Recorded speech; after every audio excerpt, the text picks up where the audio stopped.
नमस्कार प्रिय दर्शकों, एक बार फिर आपका स्वागत है हमारे YouTube चैनल ज्ञानवर्धक सच्चा ज्ञान में। प्रिय दर्शकों, आज फिर एक नई कहानी, एक नया वीडियो लेकर के मैं हाजिर हुई हूँ। प्रिय दर्शकों, मनुष्य चाहे कितना भी प्रयास क्यों न कर ले, कितना भी प्रयत्न क्यों न कर ले, लेकिन वह कभी अपने कर्मों से बच नहीं सकता। जैसी करनी वैसी भरनी, यह वाक्य तो आपने सुना ही होगा। अर्थात जैसे आप कर्म करोगे वैसा ही आपको फल भी प्राप्त होगा। लेकिन मेरा एक प्रश्न है, क्या आप इस बात पर यकीन करते हैं कि जैसा आप कर्म करेंगे वैसा ही आपको फल भी मिलेगा? अब आप में से अधिकतर लोगों के मन में यह प्रश्न जरूर उठ रहा होगा, क्योंकि इसमें पूछने वाली बात क्या है?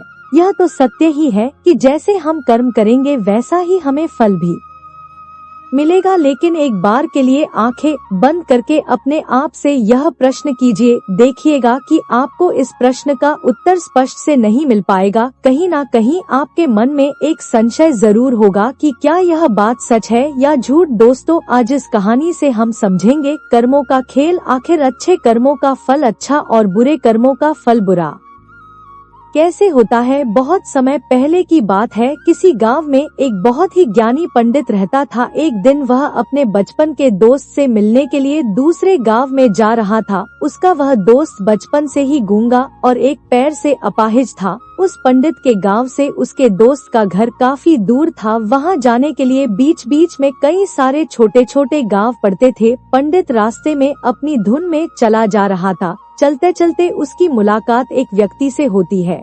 रास्ते में उसे एक आदमी मिलता है जो ऐसा लगता था कि वह किसी का इंतजार कर रहा था और वह भी पंडित के साथ चलने लगता है। उस आदमी को देखकर पंडित बहुत खुश हो जाता है। उसने सोचा, चलो अच्छा हुआ, साथ साथ चलने से उसका सफर आसानी से कट जाएगा। बात की शुरुआत करने के लिए उस पंडित ने उस व्यक्ति से उसका नाम पूछा तो उसने अपना नाम धर्मराज बताया। पंडित को यह नाम कुछ अजीब सा लगता है, लेकिन उसने नाम के विषय में कुछ और पूछना उचित नहीं समझा। दोनों धीरे धीरे साथ में चल रहे थे। तभी रास्ते में एक गांव आता है। गांव का प्रवेश द्वार आते ही धर्मराज ने पंडित से कहा, तुम आगे चलो, मुझे इस गांव में एक काम है, मैं तुमसे आगे मिलता हूँ। पंडित ने कहा, ठीक है। वह आगे रास्ते में चल देता है। कुछ देर बाद उस गांव में खबर फैली कि एक व्यक्ति को सांड ने अपनी सींग में फंसा कर मार दिया है। जैसे ही सांड ने उस व्यक्ति को मारा, ठीक कुछ ही देर में धर्मराज पंडित के पास आ गया और फिर दोनों चलना शुरू कर देते हैं और चलते चलते एक दूसरे गांव के द्वार पर पहुंच जाते हैं। उस गांव के बाहर एक बड़ा और विशाल मंदिर बना हुआ था। वहां पर आराम करने की सुविधा काफी बढ़िया लग रही थी। पंडित के दोस्त का घर अभी वहां से बहुत दूर था और रात भी होने वाली थी। तो पंडित ने धर्मराज से कहा, रात होने वाली है, पूरे दिन चलते चलते थक भी चुके हैं और भूख भी लग रही है, तो यहाँ पर भोजन करके यहीं पर हम विश्राम कर लेते हैं, फिर सुबह के समय आराम से आगे की यात्रा जारी करेंगे। धर्मराज ने कहा, ठीक है, मुझे इस गांव में किसी को कुछ जरूरी सामान देने जाना है, तुम भोजन करके आराम करो, मैं बाद में आकर भोजन कर लूंगा। इतना कहकर वह वहां से चला जाता है। लेकिन उसके जाने के कुछ समय बाद, कुछ ही देर बाद धुआं उठता हुआ दिखाई देता है और देखते ही देखते पूरे गाँव में आग लग जाती है। पंडित ने हैरानी से सोचा कि यह धर्मराज जहाँ भी जाता है वहाँ कोई ना कोई अनहोनी जरूर हो जाती है, कुछ तो गड़बड़ है इस व्यक्ति में। लेकिन पंडित ने रात्रि में धर्मराज से कुछ भी पूछना उचित नहीं समझा और वे दोनों सो गए। सुबह होते ही दोनों फिर से अपनी यात्रा शुरू कर देते हैं। कुछ देर चलने के बाद रास्ते में फिर से एक काम आता है। धर्मराज ने फिर पंडित से कहा, आप आगे चलिए, मुझे इस गांव में अपने मित्र से मिलने जाना है, मैं अपने दोस्त से मिलने के बाद आपसे आगे रास्ते में मिलूंगा। यह कहकर धर्मराज वहां से चला गया। लेकिन पंडित इस बार आगे नहीं गया, वहीं खड़ा होकर धर्मराज को देखता रहा कि वह कहाँ जा रहा है और क्या करता है। तभी थोड़ी देर बाद लोगों की आवाज सुनाई देने लगी कि एक व्यक्ति को सांप ने काट लिया है और उसकी मृत्यु हो गई है। ठीक उसी समय धर्मराज फिर पंडित के पास पहुंच गया। लेकिन इस बार पंडित से रहा नहीं गया और उसने धर्मराज से पूछ ही लिया कि तुम जिस भी गांव में जाते हो वहाँ कोई ना कोई अनहोनी जरूर हो जाती है, क्या तुम मुझे बता सकते हो यह ऐसा क्यों हो रहा है? धर्मराज ने कहा, पंडित जी आप तो मुझे बहुत ज्ञानी मालूम पड़े थे, इसीलिए मैं आपके साथ चलने लगा था, क्योंकि ज्ञानियों का साथ बहुत अच्छा होता है, परंतु आप अभी तक समझ नहीं पाए कि मैं कौन हूँ। पंडित ने कहा, मैं समझ गया हूँ, लेकिन मुझे कुछ शंका है, अगर आप ही अपना उपयुक्त परिचय दे तो मेरे लिए आसानी होगी। तब धर्मराज ने जवाब दिया कि मैं यमदूत हूँ और यमराज की आज्ञा से उन लोगों लेने आया हूँ। हालांकि पंडित को पहले से ही इस बात की आशंका थी, फिर भी धर्मराज के मुंह से यह बातें सुनकर वह घबरा गया, लेकिन वह हिम्मत करके पूछता है कि अगर तुम सच में यमदूत हो तो मुझे बताओ अगली मृत्यु किसकी है? धर्मराज ने जवाब दिया, अगली मृत्यु तुम्हारे इस मित्र की है जिससे तुम मिलने जा रहे हो, और उसकी मृत्यु का कारण भी तुम ही बनोगे। यह बात सुनकर पंडित सन्न रह गया और सोच में पड़ गया कि अगर सच में यह धर्मराज जी यमदूत हुआ तो उसकी बात भी सच होगी और उसके कारण मेरे बचपन के सबसे अच्छे मित्र की मृत्यु हो जाएगी, तो सबसे अच्छा तो यही होगा कि मैं अपने मित्र से मिलने ही ना जाऊं। कम से कम मैं उसकी मृत्यु का कारण तो नहीं बनूंगा। धर्मराज ने मुस्कुराते हुए कहा, तुम जो सोच रहे हो वह सब मुझे पता है, मगर तुम्हारे अपने मित्र से मिलने ना जाने से नियति नहीं बदल जाएगी। तुम्हारे मित्र की मृत्यु तो निश्चित है और वह अगले कुछ ही पलों में घटित होने वाली है। महाकाल के मुंह से ऐसी बातें सुनकर पंडित को झटका लगा, क्योंकि महाकाल ने पंडित के मन की बातें पढ़ ली थी, जो कि एक सामान्य व्यक्ति के लिए संभव नहीं है। अब पंडित को विश्वास हो गया कि यह धर्मराज सचमुच में यमदूत ही है। जब पंडित को यह पूर्ण विश्वास हो गया कि धर्मराज जी यमदूत है, तो वह घबरा गया। वह अपने मित्र की मृत्यु का कारण नहीं बनना चाहता था, इसलिए वह पलटकर अपने गांव की तरफ वापस जाने लगा। लेकिन जैसे ही पंडित वापस जाने के लिए मुंडा, उसने देखा कि उसका मित्र तेजी से उसकी तरफ चला आ रहा है, जो कि पंडित को देखकर अत्यंत प्रसन्न दिखाई पड़ रहा था। अपने मित्र के आने की गति को देखकर पंडित को ऐसा लगा कि जैसे उसका मित्र काफी देर से उसका ही पीछा कर रहा है, लेकिन वह बचपन से ही गूंगा था और एक पैर से लंगड़ा भी था, इसीलिए ना तो वह पंडित को आवाज देकर रोक पाया था और ना ही उस तक पहुंच पा रहा था। लेकिन जैसे ही वह पंडित के पास पहुंचा, अचानक ही जमीन पर गिर पड़े और तुरंत ही उसकी मृत्यु हो गई। पंडित हक्का बक्का होकर धर्मराज की ओर देखने लगा, जैसे कि वह पूछना चाह रहा हो कि आखिर क्या हुआ। धर्मराज पंडित के मन में उठ रहे प्रश्नों को समझ गया और बोला, तुम्हारे मित्र ने पिछले गांव में ही तुम्हें देख लिया था और वह वहीं से ही तुम्हारा पीछा कर रहा था, लेकिन गूंगा और लंगड़ा होने की वजह से वह तुम तक नहीं पहुंच पाया। उसने अपनी पूरी ताकत लगाकर तुम तक पहुंचाने का प्रयास किया, लेकिन बुढ़ापे में बचपन जैसी ताकत नहीं होती, इसलिए दिल का दौरा होने के कारण उसकी मृत्यु हो गई, क्योंकि वह तुमसे मिलने के लिए अपनी सीमाओं को तोड़कर तुम्हारे पीछे भाग रहा था, इसलिए अपने मित्र की मृत्यु का कारण भी तुम ही कहलाओगे। अब पंडित को पूर्णतः ही ये विश्वास हो गया था कि धर्मराज एक यमदूत है और उसका कार्य जीवों के प्राण हरण करना है। लेकिन पंडित एक ज्ञानी व्यक्ति था, वह यह भी जानता था कि मृत्यु पर किसी का वश नहीं है, सबको एक न एक दिन मरना ही है। यही सोचकर उसने अपने आप को संभाल लिया, लेकिन अचानक ही पंडित के मन में अपनी मृत्यु के बारे में जानने की इच्छा हुई। इसलिए उसने धर्मराज से पूछा कि जब मृत्यु मेरे दोस्त की होनी थी तो तुम शुरू से ही मेरे साथ क्यों चल रहे थे? यह प्रश्न सुनकर धर्मराज जोर से हंसा और बोला, मैं तो हर पल हर क्षण सभी के साथ चलता हूँ, किंतु लोग पहचान नहीं पाए, क्योंकि लोगों के पास अपनी समस्याओं के अलावा किसी और व्यक्ति, वस्तु या घटना के बारे में सोचने समझने या उसे देखने का समय ही नहीं होता। पंडित ने कहा, तो क्या तुम यह बता सकते हो कि मेरी मृत्यु कब, कहाँ और कैसे होगी? महाकाल ने कहा, हालांकि किसी भी सामान्य जीव के लिए अपनी मृत्यु के बारे में जानना ठीक नहीं है, क्योंकि कोई भी जीव हो या जानवर, वह अपनी मृत्यु के बारे में जानकर बहुत दुखी हो जाता है। हालांकि तुम ज्ञानी व्यक्ति मालूम पड़ते हो और तुमने जिस तरीके से अपने मित्र की मृत्यु को सहन कर लिया है उसे देखकर लगता है कि तुम अपनी मृत्यु के बारे में जानकर भी दुखी नहीं होंगे। महाकाल ने कहा, तो सुनो, तुम्हारी मृत्यु आज से ठीक 6 महीने बाद आज ही के दिन किसी दूसरे राज्य में फांसी लगने से होगी। और सबसे हैरानी की बात तो यह होगी कि तुम स्वयं ही खुशी से उस फांसी को स्वीकार कर लोगे।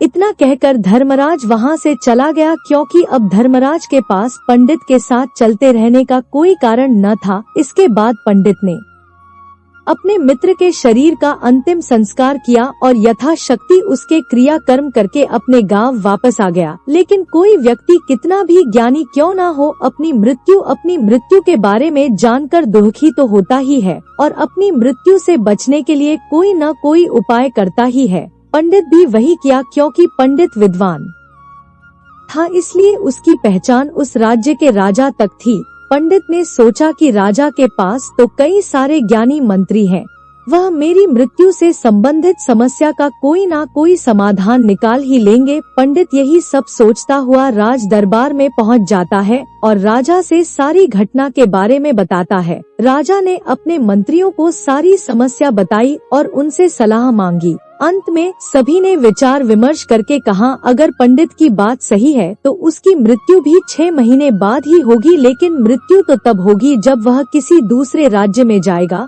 यदि वह किसी दूसरे राज्य में जाए ही ना तो मृत्यु ही नहीं होगी। मंत्रियों की यह सलाह राजा को भी सही लगी। इसके बाद पंडित के रहने की सारी व्यवस्था महल में ही कर दी गई और राजा के आदेश के बिना उस पंडित से किसी को भी नहीं मिलने दिया जाता था। लेकिन पंडित कहीं भी आ जा सकता था ताकि पंडित को यह ना लगे कि वह राजा की कैद में है। परंतु पंडित डर के मारे स्वयं ही कहीं आता जाता नहीं था। धीरे धीरे महीने गुजरते गए और पंडित की मृत्यु का समय नजदीक आने लगा और अंततः वह भी दिन आ गया जिस दिन पंडित की मृत्यु होनी थी। तो जिस दिन पंडित की मृत्यु होनी थी उसकी एक रात पहले पंडित डर के मारे जल्दी ही सो गया, ताकि जल्दी से वह रात बीत जाए और अगला दिन आ जाए ताकि उसकी मृत्यु टल सके।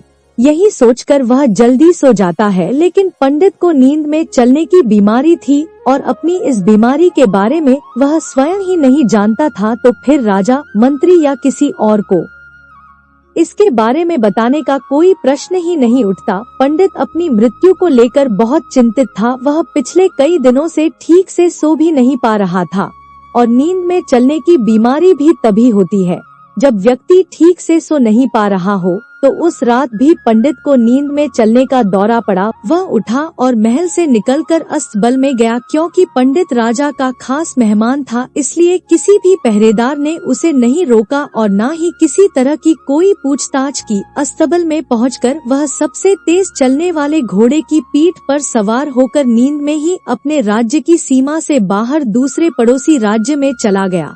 इतना ही नहीं, वह दूसरे राज्य के राजा के महल में पहुंच गया। उसे महल के पहरेदार ने भी उसे नहीं रोका और न ही कोई पूछताछ की। सभी लोग रात्रि का अंतिम प्रहर होने के कारण गहरी नींद में थे। वह पंडित सीधे राजा के शयन कक्ष में पहुंचा जहां राजा और रानी सो रहे थे। वह पंडित वहीं जाकर सो गया। सुबह हुई तो राजा ने पंडित को रानी के बगल में सोया हुआ देखा तो राजा बहुत क्रोधित हो गया। राजा ने पंडित को कैद करने का आदेश दे दिया। पंडित गिरफ्तार हो गया। लेकिन पंडित तो भोचक्का था, उसे तो कुछ समझ नहीं आ रहा था कि आखिर वह दूसरे राज्य में और राजा के शयन कक्ष में कैसे पहुंचा। लेकिन वहां उसकी यह सब सुनने वाला कोई नहीं था। अगली सुबह राजा ने पंडित को दरबार में पेश करने का आदेश दिया। कुछ देर बाद उस पंडित को दरबार में लाया गया। पंडित को देखते ही राजा इतना आग बबूला हो गया कि उसे फांसी पर चढ़ा देने का हुक्म सुना दिया। फांसी की सजा सुनकर पंडित कांप गया, लेकिन फिर भी थोड़ी सी हिम्मत जताकर राजा से बोला, महाराज, मैं नहीं जानता कि मैं राजमहल तक कैसे पहुंचा। मैं यह भी नहीं जानता हूँ कि आपका शयन कक्ष तक में कैसे आया और आपके महल के किसी पहरेदार या सैनिक ने मुझे रोका क्यों नहीं। लेकिन मैं इतना जरूर जानता हूँ कि आज मेरी मृत्यु होनी थी और वह होनी भी जा रही है। राजा को यह बात थोड़ी अजीब लगी। उसने पंडित से पूछा, तुम्हें कैसे पता कि आज तुम्हारी मृत्यु होनी है? राजा के इस प्रश्न के जवाब में पंडित ने पिछले 6 महीने का सारा वाकया राजा को सुना दिया और बोला, महाराज, मेरा क्या किसी भी सामान्य व्यक्ति में इतना साहस नहीं कि वह राजा के शयन कक्ष में राजा की उपस्थिति में रानी के साथ सो जाए। राजा को पंडित की बात में थोड़ा तर्क दिखाई पड़ा, परंतु उसने सोचा कि यह मृत्यु से बचने के लिए धर्मराज और उसके द्वारा अपनी मृत्यु की भविष्यवाणी की कहानी बना रहा है। इसलिए राजा ने पंडित से कहा, यदि तुम्हारी बात सत्य है और आज यह तुम्हारी मृत्यु का दिन है, जैसा कि यमदूत धर्मराज ने तुमसे कहा था, तो आज तुम्हारी मृत्यु का कारण मैं नहीं बनूंगा। लेकिन यदि तुम्हारी बात झूठी निकली तो निश्चित ही आज तुम्हारी मृत्यु का दिन होगा, क्योंकि जिस राज्य से पंडित आया था उस राज्य का राजा इस राजा का मित्र था। इसलिए इस राजा ने अपने 2 सैनिक अपने दोस्त राजा के यहाँ भेजा। दोनों सैनिक वापस आकर पंडित की सच्चाई बताई, जिससे यह सिद्ध हो गया कि पंडित सत्य बोल रहा है। इसलिए उस राज्य के राजा के अनुसार पंडित को फांसी की सजा देना ठीक नहीं है। लेकिन राजा के सामने एक नई समस्या थी, क्योंकि उसने बिना पूरी बात जाने ही पंडित को फांसी की सजा सुना दी थी। इसलिए अगर पंडित को फांसी नहीं दी जाती तो राजा के वचन का अपमान हो जाएगा, लेकिन अगर राजा की बात का मान रखा जाए तो बेवजह ही एक निर्दोष व्यक्ति की मौत हो जाएगी। राजा ने अपने सभी मंत्रियों से इस बारे में सुझाव मांगा तो मंत्रियों ने राजा को सुझाव दिया कि महाराज, पंडित को एक कच्ची सूत के धागे से फांसी लगवा दी जाए। इससे आपका कथन का अभिमान रह जाएगा और कच्चे सूत के धागे से पंडित को फांसी भी नहीं लगेगी और उसके प्राण भी बच जाएंगे। राजा को मंत्रियों का यह सुझाव पसंद आया और उसने ऐसा ही करने का आदेश दे दिया। पंडित के लिए कच्चे सूत के धागे से फांसी का फंदा बनाया गया और नियम के अनुसार पंडित को फांसी पर चढ़ाए जाने लगा। सभी लोग बहुत खुश थे कि ना तो पंडित मरेगा और ना ही राजा का वचन खाली जाएगा। पंडित को भी पूर्ण विश्वास था, यह सूत के धागे से तो उसकी मृत्यु हो ही नहीं सकती। पंडित उस पर चढ़ने के लिए तैयार हो गया, जैसा कि धर्मराज ने भविष्यवाणी की थी कि तुम खुद ही अपनी फांसी को स्वीकार करोगे। लेकिन जैसे ही पंडित को फांसी दी गई, सूत का धागा तो टूट गया, लेकिन टूटने से पहले उसने अपना काम कर दिया था। पंडित के गले की एक नस सूत के धागे के झटके से कट चुकी थी और पंडित जमीन पर पड़ा तड़प रहा था। उस पल उसके गले से खून की फुहार निकल रही थी और देखते ही देखते पंडित का शरीर पूरी तरह से शांत हो गया। सभी लोग आश्चर्यचकित थे। दोस्तों, श्रीमद् भागवत गीता में भगवान श्री कृष्ण ने कहा है, जो होना होता है वह होकर ही रहता है। हम चाहे कितनी ही सावधानी बरतें, कितना ही उपाय कर ले, लेकिन घटना और घटना की पूरी प्रणाली पहले से ही तय होती है, जिसे हम थोड़ा सा भी इधर उधर नहीं कर सकते हैं। दोस्तों, शायद इसीलिए ईश्वर ने हमें भविष्य जानने की क्षमता नहीं दी है, ताकि हम अपने जीवन को ज्यादा बेहतर तरीके से जी सके। और यही बात उस पंडित पर भी लागू होती है। अगर पंडित ने महाकाल से अपनी मृत्यु के बारे में न पूछा होता तो 6 महीने तक राजा के महल में कैद रहकर डर डर कर जीने की बजाय ज्यादा बेहतर जीवन जीता। दोस्तों, आपने आज के इस वीडियो से क्या सीखा, मुझे आप कमेंट में बता सकते हैं। इसी के साथ उम्मीद है कि आपको आज की वीडियो पसंद आई होगी, तो इस वीडियो को उस इंसान को शेयर करें जिसे यह कहानी सुनाने की जरूरत है, और उसी के ठीक बाद चैनल को सब्सक्राइब करें। तो चलिए फिर मिलते हैं ऐसी एक और नई वीडियो में एक नए मैसेज के साथ। तब तक के लिए अपना ख्याल रखें। धन्यवाद।